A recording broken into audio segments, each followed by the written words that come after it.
सरस्वती पूजा का विसर्जन हो रहा था। उसमें कुछ बच्चे थे जिनको पढ़ाई से कोई वास्ता नहीं था और वो अश्लील गाने बजा के उनका विसर्जन करने जा रहे थे। क्या सरस्वती माता इससे खुश हो जाएंगी? अगर सरस्वती माता इससे खुश हो जाती तो फिर विद्यालयों में ऐसा क्यों कृत्य हो रहा है? बच्चों के अंदर अनुशासन नहीं है।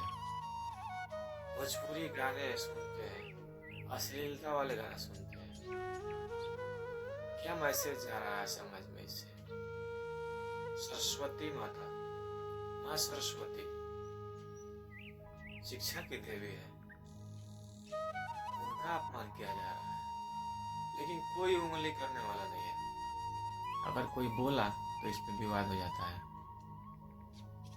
माँ सरस्वती को ये कभी मंजूर नहीं कि आप विसर्जन में अश्लील गाना बजाए। क्या अगर वो देखती होंगी ऊपर से कि मेरे बच्चे ऐसा ऐसा कृत्य करेंगे मेरे ऊपर, तो वो भगवान बनना कभी स्वीकार नहीं करती। आज उनके साथ क्या हो रहा है ये आप लोग देखे कि नहीं देखे हैं ये मुझे मालूम नहीं, लेकिन मैंने आज जो देखा है मेरा हृदय कांप उठा। मैं तो जाति का मुस्लिम हूँ, लेकिन मेरा पालन पोषण जहाँ हुआ है वो हिंदू इलाका है। मेरे गांव में तीन चार ही घर है जो मुस्लिमों का है, बाकी 500-600 जो घर है वो हमारे हिंदू भाइयों का है। जितने मैं अपने धर्म के बारे में नहीं जानता हूँ, उतने मैं हिंदू भाइयों के धर्म के बारे में जानता हूँ। जितने देवी देवता उनके हैं, मैं 80% देवी देवताओं का नाम कंठस्थ बता सकता हूँ, लेकिन मुझे अपने धर्म के बारे में कोई ज्ञान नहीं है। मैं यही मानता हूँ कि जिन देवी देवताओं के सम्मान में ये अश्लील गाने बजा के आज के बच्चे नाच रहे थे, उनसे समाज में आज जो नहीं, लेकिन आज के 10 साल बाद इससे भी अश्लीलता वाले गाना बजेंगे और ये ढोंग हो जाएगा। ये पाठ के नाम पे अपनी मस्ती करते हैं बच्चे। पहले के जमाने में माँ सरस्वती को पूजा जाता था। रामायण में दिखाया गया है माँ सरस्वती की अर्चना पूजा करते हैं भगवान राम, कितनी आस्था से पूजा करते हैं ये दिखाया गया है। लेकिन आजकल के बच्चे किस आस्था से पूजा करते हैं ये हमें और आपको दोनों को मालूम है। तो जो हो गया सो हो गया, उस पर चर्चा करने से तो कुछ आने वाला नहीं है।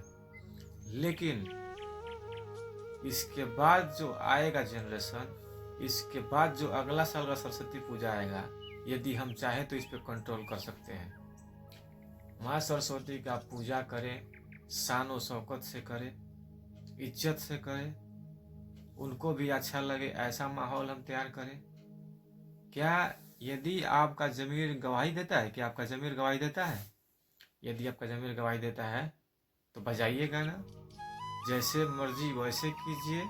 माँ सरस्वती आपकी वाणी से खुश हो रही है तो खुश कीजिए उनको।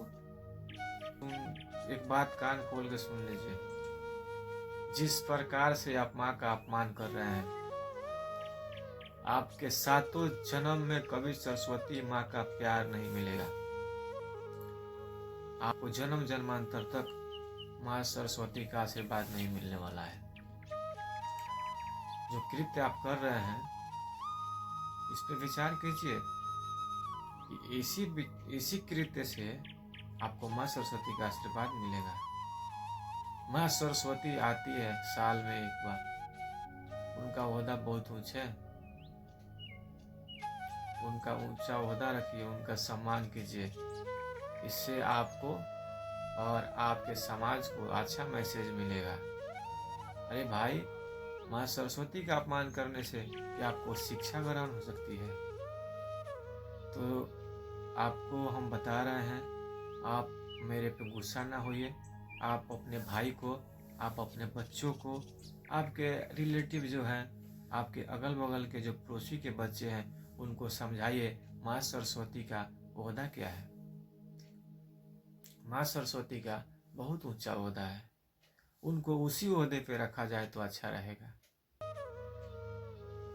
तो हमारी वाणी से यदि आपको ठेस पहुंची हो तो मुझे माफ़ कर दीजिएगा, क्योंकि मैं इस धर्म से नहीं हूँ, लेकिन मुझे भी आस्था है इसमें, तो मैं आप लोगों से दर्द बयां कर दिया।